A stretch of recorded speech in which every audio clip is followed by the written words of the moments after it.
welcome to Olympics Unleashed TV. I'm Elka Whalan and I am so excited to be here today to present Olympics Unleashed TV. Well, as you can see today, we are at the incredible Penrith, Sydney's West at Whitewater Stadium, and we would like to acknowledge the Darug people, the traditional custodians of this land on which we meet today, and we pay our respects to the elders past and present.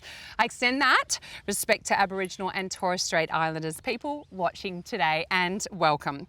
So we have a very special Olympian today, and I wonder if you can guess who it's going to be. She is currently finishing training on the water and she's going to be joining us very soon.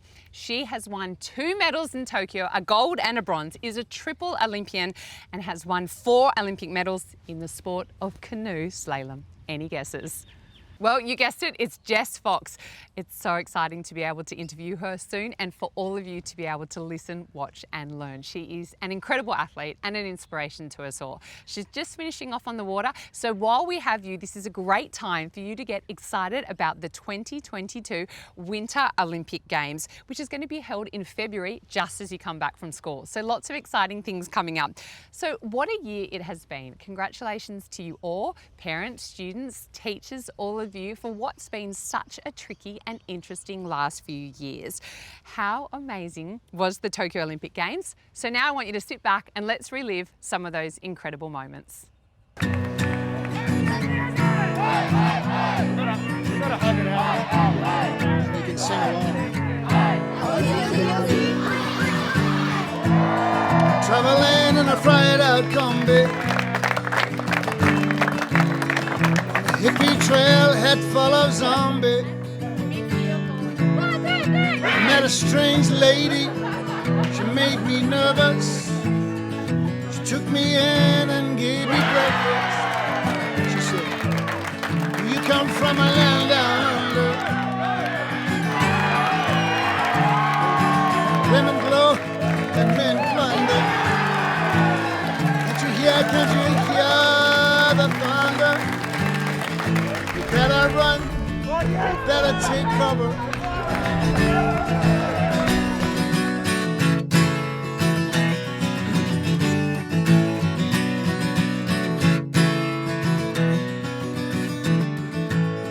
Buying bread from a man in Brussels. He was 6'4" and full of muscle.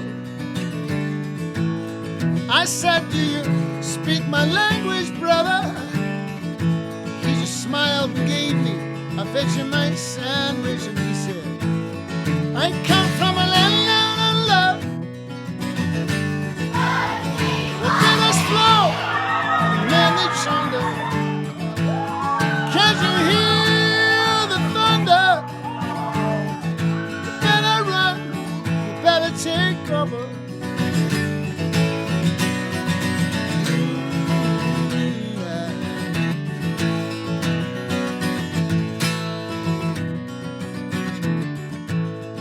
Lying in a den in Bombay, with a slack jaw and not a lot to say, I said to the man, "Are you trying to tempt me? Because I come from the land of plenty." He said, "Oh, do you come from a land down under?" "Oh yeah, yeah, where women glow and men plunder. Can't you hear the thunder? You better run, you better take cover." We are living in a land down under, yeah, where women glow, men they plunder. Can't you hear the thunder? You better run, you better take cover.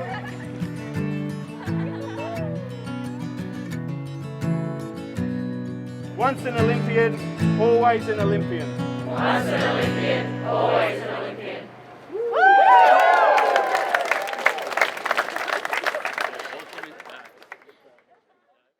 Love those moments there. Tokyo was something special. Now it is with great excitement that we now introduce you to our special guest, Olympian, triple Olympian, gold medalist, silver medalist, 2 times bronze medalist. It's the one and only Jess Fox. Good morning. Hello, Jess. Hello, great to be with you. Oh, it's so nice to see you. We were just talking before off camera and I was saying this truly is one of the nicest Olympians that you'll ever meet. And you are so blessed today, in for a treat to hear from this superstar, Jess Fox. So let's start with Tokyo, which is so exciting, your gold and bronze medal.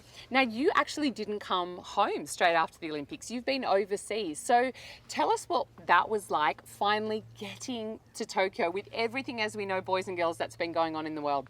It was quite a challenging year for everyone, no matter where you were in the world. I think there were a lot of challenges and we didn't know what our Tokyo preparation would look like, whether we'd have to stay home all year or whether we'd be able to go to Europe and do the World Cups in the lead up. So thankfully we were able to do that, and I got to race the 2 World Cups in Germany and the Czech Republic to get the fire burning, to feel good on the water and to see how I was going against my competitors, and to arrive in Tokyo ready to race. So it was a great build up. And after Tokyo, like you said, I went back to Europe for more racing. So it's been a busy year. So is it nice actually to come back to Australia now and go, okay, I'm home, and seeing people around come up to you and congratulate you, and you're thinking the Olympics was a little bit ago, but still you never forget when someone wins a gold medal. Yeah, it's so nice to finally be home, and this is actually my home basically. This is where I train every day, so I'm back on the water out here, and just being back in the community is really lovely because people come up to me and share their Olympic moments and where they watched it, and they were in their living room during lockdown, or they shared it with their kids, or just hearing how many kids dressed up as me for book week or did assignments. So it's really special to now be able to share it with the community and show my medals to everyone. So let's talk these through. You've brought your medals. Look at this. So this is your gold and your bronze medal. Yep. Now talk us through the 2 different events where you've won your gold and your bronze, because this was all new for you for the first time for the Olympics, as well as racing 2 events. Yes, so in London and in Rio Olympics I raced the kayak event where I won silver and bronze, and in Tokyo I was able to race 2, the kayak where I won the bronze on the first day, and then the canoe, which is the first time that it was in the Olympics. So that was a really special moment to be part of, because for the first time ever the women had the same number of events as men, and I was part of that group of women who were trailblazers and who were representing their country for the first time in the women's canoe. So to win it and to be the first ever Olympic gold medalist in that event is really, really special.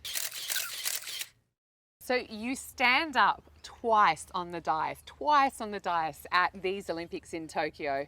Talk us through the moment of standing up going, yes, I'm on the dais, I've won this bronze, and then you get up again for this first special event, which you have been on the board, and behind the scenes, Jess has really been raising awareness to be able to do the same amount as the men as well, and to get up there with the gold as well. I mean, are you crying when you're hearing this national anthem?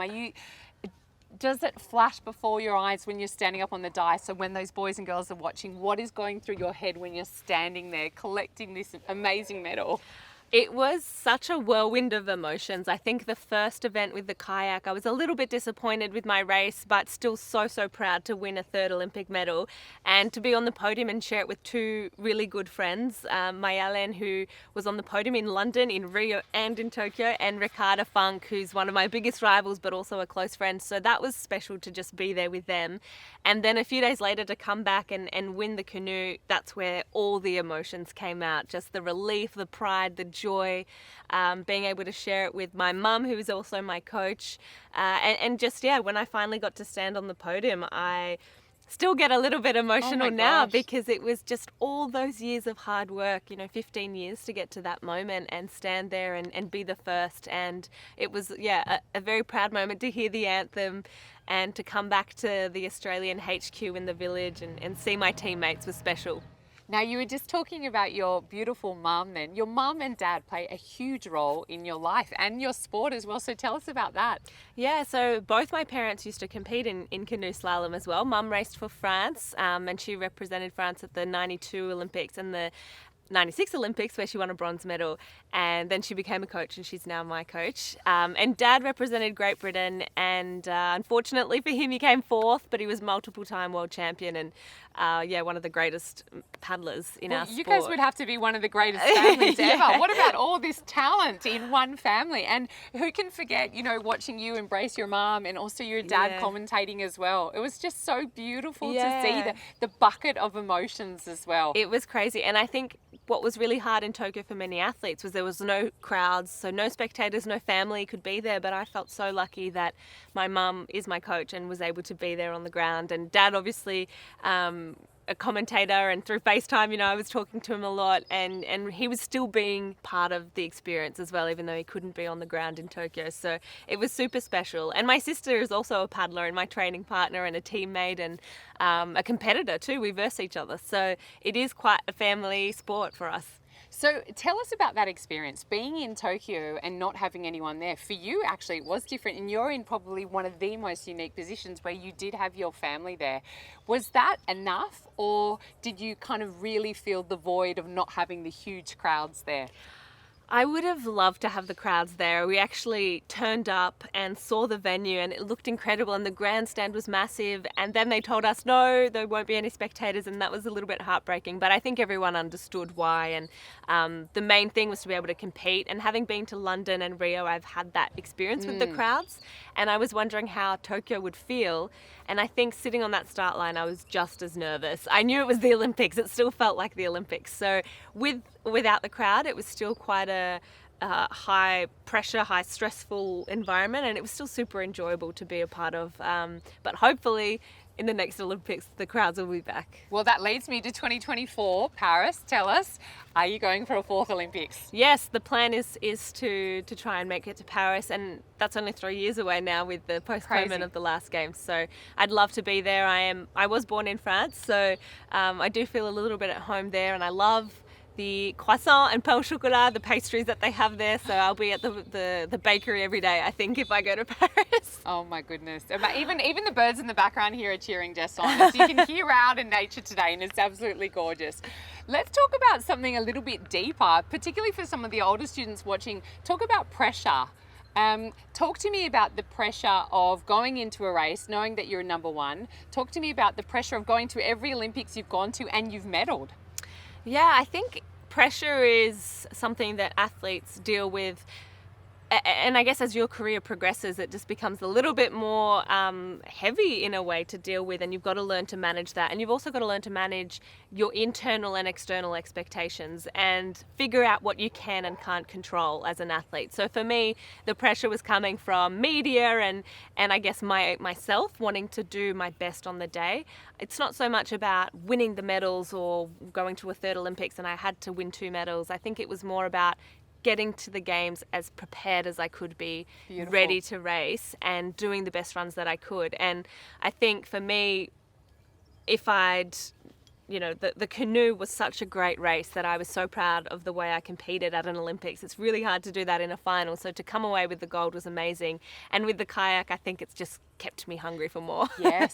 Now, you were saying in the canoe before I asked Jess, did you know that you had won it? And you said kind of towards the end, you knew that you were up the top there for the splits. So when you crossed that line, were you almost certain this is mine? I mean, that moment, you've got your hair plaited and your arms are up in the air. I mean, gosh, I've got goosebumps now. Our whole family was. And I loved how you just said then, you love hearing stories of people tell you where they were. Like I was giddy as an Olympian myself, just saying to Jess, my goodness, I remember where we were and just, we all cried. It was just so beautiful. Could you feel the nation just like, yes, she's done it. She's got this gold. I felt the nation feel for me in a way after the kayak. I received so many messages and I couldn't look through it in between the races, but I definitely felt that. And so when I did race in the canoe, it was interesting. I was sitting in the warm-up pool and I could hear the times of the other girls and I knew it was going to be a really hard race and I just had to do the best runs that I could, and there was no room for error. And so I came into that last gate in the canoe and I just thought, this is a good run, but you never know until you cross the finish line. So I crossed the line and it took me a couple of seconds to register where what my time was and where I'd finished, and when I saw the number 1, I just screamed and like cheered and put my arms up, and yeah, it was an incredible moment crossing that finish line, knowing that I'd done the best race that I could. Oh, I loved the promos, just kept going. It was just you the whole time. We're like, we know her, she's our friend, we love you, and it's just everyone embraced it. Now, let's go back to school for a minute. I'm interested to know, as I'm sure a lot are, what kind of student were you? Were you naughty? Were you nice? Were you committed? Tell us about the student you were at school. I was a bit of a goody two-shoes in a way. Like I really enjoyed school. I loved school because it was also my time to spend with friends and really, you know, socialize, and lunchtimes and recess were great because I'd spend all my lunchtimes just hanging out with my friends, and I couldn't do a lot of that after school if I was training, so I really made the most of that. And yeah, I enjoyed school, and I think my parents were always quite strict on, you can play any sport you like, but you still need to focus on your schoolwork and make sure that you're applying yourself. And I was also driven to do that. And it was actually in my last year of school, in year 12, that I wrote on a piece of paper, London 2012 and the Olympic rings, and underneath that 97.4 ATAR, which was just a really high ATAR that I thought, that's a big goal, I'll write it down. Like 100% basically. And I'll stick it up on my wall. And I had amazing teachers around me who were super supportive and understood that I might miss a bit of school here and there for competitions. And yeah, I'd always be emailing them for the assignment or the homework. And I really worked very hard, and I think, yeah, I was rewarded with a really good ATAR, and I was super proud of how I did at school as well. And you are super humble as well. You are just amazing listening to you, and this leads me to as well, you're dedicated, it goes back to writing things down, you're putting things on the wall. What would you say to every student, young and old, watching today, and the teachers as well? Let's be honest, sometimes it's the adults, it's that next generation that also needs that re-inspiring again. What would you say for people that are chasing their goals, whether it be sport or academic? I think writing it down has a really strong, it's really powerful for us to see it every day and to work towards something. And I think sometimes, you know, you might set a really far-fetched goal, but you've got to see a trajectory. So you've got to set stepping stone goals to get there. And I think, you know, we're going to come through challenges and there'll be obstacles, and you've just got to persevere and try and find a different way. And anytime I come across a challenge, and there's been so many in the last 18 months, I always try and think, what is this meant to teach me? And what can I do with what I've got? And I think it's always about trying to adapt. And in terms of at school, sport can play such a big part in academics as well. And I think a lot of the time we see students drop out of sport because, you know, they've got to focus on their study. But in fact, I think for me, it really helped having that outlet. So after school, I'd go and, you know, maybe I'd just go for a 20-minute run, or I'd go for a 20-minute paddle, and just moving really helps set you up for a good afternoon of study or a good day of school. So perfect. I think that's what I'd always recommend, is even if it's just a lap around the block or walking the dog, just move your body. That rush of endorphins, it changes your mind. And not only that as well, I always say, big believer as well, don't put in front of your eyes what you don't want to see in your future. So, you know, that exposure of who you surround yourself with, and writing things down. I still have a diary, you know, and I still pinch myself at some of the things that we all do as well, because we're never too old to learn and inspire. Now, we're going to have a brain break right now, and I'm going to explain to you what that is all about. So the brain break, this morning we've been doing some training. Well, we haven't been. Actually, I have. I was up early this morning swimming, but Jess has been doing some training right here, and it's so special for you to witness. This is her home. This is where she practices and trains here at the Penrith Whitewater Stadium, and this is the home of canoe and kayak slalom events for the Sydney 2000 Olympic Games, so 21 years ago. So Jess, we are keen, we can see this behind us.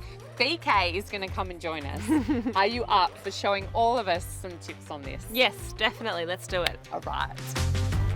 All right, boys and girls, for this brain break, I'd like you all to stand up, and we're going to get moving. We're going to do some stretches. We're going to get the body and the blood pumping to get ready to do some kayaking on land, unfortunately. We can't all have a lake or a whitewater course behind us, but what I'm going to get you to do is do some squats to start with. People don't actually know that we use our legs in the kayak. We're actually pushing on the footrest.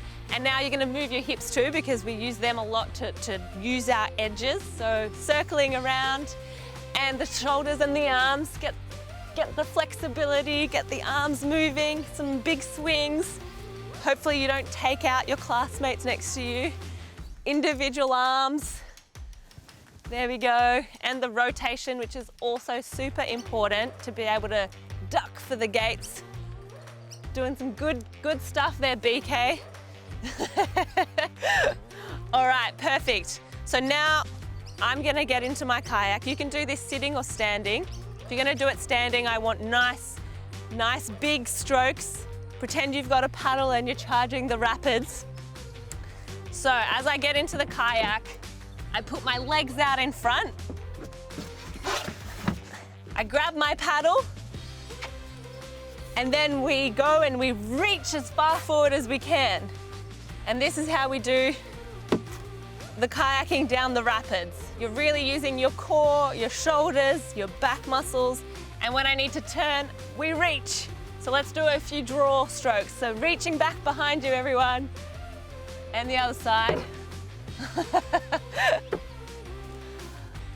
Nice work. And you might have seen that when I'm kayaking, I've also got to go through the gates. If you hit a gate, that's a 2-second penalty. And if you miss a gate, that's a 50-second penalty. So you've got to be able to duck and make sure you avoid those poles. All right, perfect. Well, thanks for having a crack, having a go, and hopefully you can also get on the water one day too with me.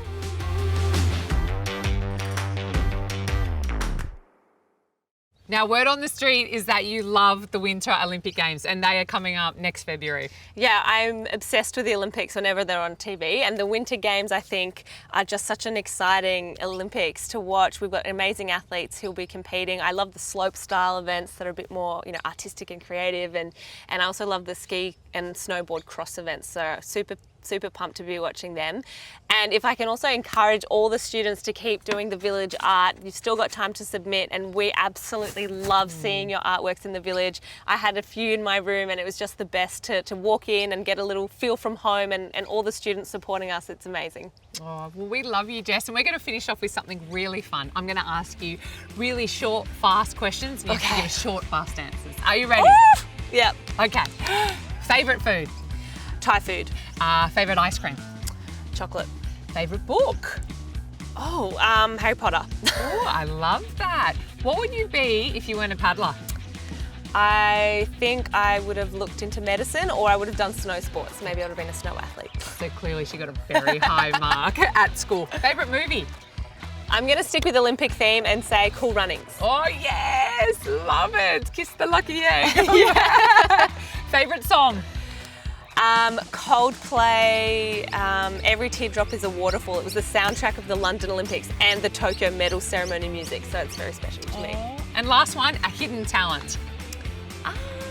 I'm pretty good at watercolour painting. Flowers only though, I don't branch out into other things. Well, thank you so much for joining us today. This is just the most successful paddler in the world, over 16 World Championships. Now, 4 gold medals, absolutely nailing it. A 4th Olympics to come. We just love you, Jess. Thanks for being on today. You're an inspiration to us all. Thank you. Now, as we mentioned earlier before in the show, the Beijing 2022 Winter Olympic Games are coming up on February the 4th. Australia has a strong history in both the freestyle skiing, having won medals at every games since Salt Lake City in 2002. Now, Australia has 2 skiing mogul medalists in Dale Begg-Smith. He won a gold in Torino 2006 and a silver in Vancouver in 2010, and Matt Graham a silver in 2018. So let's meet some of the Australian freestyle moguls team. Hi, I'm Matt Graham. Hi, I'm Brodie Summers. Hi, I'm Jakara Anthony. And I'm Britt Cox, and we are the Aussie Freestyle Mogul team. What's something about Aussie winter athletes that most people don't know? I think a lot of winter athletes don't actually like the cold. Yeah, yeah, that's true. I can verify that. Yeah. What is your first memory of your sport? When I was a kid, I hated skiing. I cried myself into a fit at ski school. They had to take me to the medical centre. That's how much I disliked skiing when I was a kid. Who is the biggest joker on the team? I'm gonna have to go with these two are pretty good. Our whole men's team, I would say, are pretty solid on that front. Is a reputation proceed? I think just the men's side of the team as a whole kind of take that one out for sure. Who is most likely to survive a zombie apocalypse? I mean, I don't you know. might blend in now, Why blend in? What are you trying to say? Saying I look like I'm dead? I mean, Brody's the biggest, probably the strongest. Are you admitting Maybe that the Broads most is the abused. strongest? Sounds like it. He might have been the toughest, I mean. Controversial. Oh. I reckon Jakara's got it. You seen these guns? True. Silent assassin. What is your most memorable Olympic moment as a fan or spectator? Well, for me, I got to spectate men's event at Pyeongchang and see Matt take silver. It's a pretty memorable moment for all of us, I think. I think that was a special moment for the whole team. Yeah. Who or what inspires you? I think a big inspiration for all of us is our teammates, amongst many other things. Like, we're constantly pushing each other to be better and keep improving in our sport, keeping a little rivalry between us all, I think. Awesome, you guys nailed it. Crushed it. One take. That's it. That's all we needed. One hit wonder. Awesome. I call you one take brand for no thank reason, you. do they? Exactly. Thank you. Is that camera still on? But that's good. That's like the fun bloopers at the end. They seem like a lot of fun, don't they? Well, our Australian athletes have been training very hard both here in Australia and overseas to gain selection into the Australian team. So let's look at a video and see how they're going.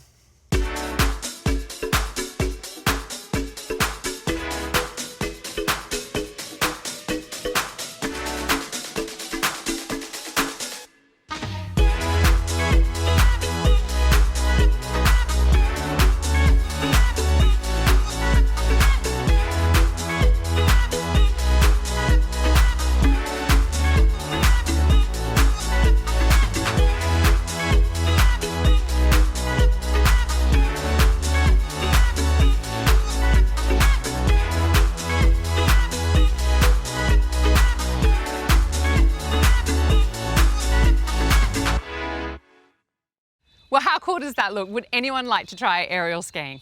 Well, if you do, aerial skiing is almost a combination of gymnastics and jumping into the air and doing some pretty amazing things.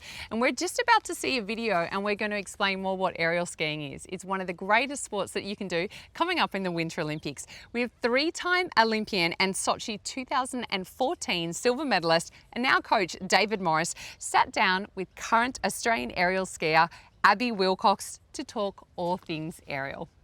My name's Abby Wilcox. I am a freestyle aerial skier, and I think this is David Morris. Is that your name? Rude, yes, David Morris. Was a freestyle aerial skier and now coach. Looking back, what is your fondest moment being an Olympian? People forget about race and religion, all this stuff, and they just cheer for everyone. And to be a part of that and be able to contribute and inspire people as part of that was big for me. What's going through your head as you're coming down the hill doing a new skill? I try and focus on just one or two key things in the jump. So that's usually my takeoff, and if it's a new skill, I usually say the skill in my head over and over again. What did you learn about yourself as a person and as an athlete from your Olympics experience? I learned that I don't work the same as everyone else. In my life, I like to be chill and I have a fun time and I mess around, and that actually worked for me when I was competing. Gained a lot of confidence in who I was, and so before the games, for example, I couldn't speak in front of a crowd of people. I was too nervous. And afterwards, you just present yourself differently to people. You just stand there like, I know who I am, I'm proud of who I am, and it just gives you this whole different aura. When you're nervous and you're about to turn to go, do you have a thought process that like makes you go like, yeah, okay, let's go? Yeah, it's a routine. I visualize my jumps, I practice my jump. As soon as I put my arm up, it's this feeling that I get. I'm like, okay, I'm in the zone now. So what's the most challenging or the hardest part throughout your career? They're probably the hardest thing, and the first major setback you get is for sure the hardest. But I think getting through it made me an even stronger athlete, because you push through this setback and you realize, I'm pushing through it because I really want to do this sport. But I guess the other thing is the feeling of letting people down. Like you have all this support from family and friends behind you, and they come to an event and you crash and it's like, oh, I'm the worst. But I realized at the end of the day, they don't care what the result is. They're happy that their son, their daughter has put in time and effort and has dedicated themselves to this thing. And what does it feel like wearing the Australian uniform on the podium at the Olympics? Yeah, that's pretty good, not gonna lie. So the uniform is great if you feel like you've earned it at the games. And when you go home and you're proud of yourself, you can go, yeah. Now there is a name to follow coming up. Looking forward to the Winter Olympic Games. Good luck, Abby. We hope to see you make your Olympic dreams come true. Well, that's all the time that we have today on Olympics Unleashed TV. Make sure you tune into Channel 7 starting from February 4th to support the Australian Olympic team and the Beijing 2022 Winter Olympics. On that note, make sure you keep sending in your village art, as Jess Fox was saying before, because the athletes truly appreciate all the beautiful artwork and creativity they see on their walls in the villages. Now, to finish the show today, here is one final video to get you pumped for Beijing 2022. Thank you so much for being a part of today with us. We love it just as much as you because we know the joy, excitement, and not only that, the passion and purpose that we not only get, that we put into your lives as well. So do well, be well, and keep loving sport.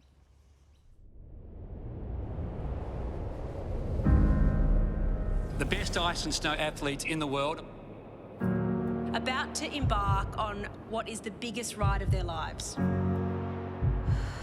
This is it. After all the training, the preparation, the sacrifice, it's a lifelong dream about to come true.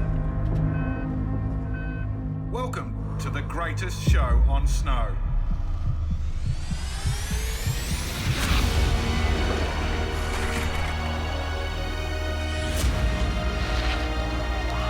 That's a solid run. And Matt Graham of Australia has taken silver in the men's moguls. Scotty James doing all of Australia proud. I can't really talk, honestly. I just came out fighting, gave it my best shot today, and so thank you everyone from home. Hughes gets the silver for Australia. And Sean White, the greatest of all time. Incredible scenes here. Have you ever seen anything like this? Oh! She cannot believe it. Olympic history, here it is. A tie, 2 gold medals. An arena on its feet, the greatest team in history.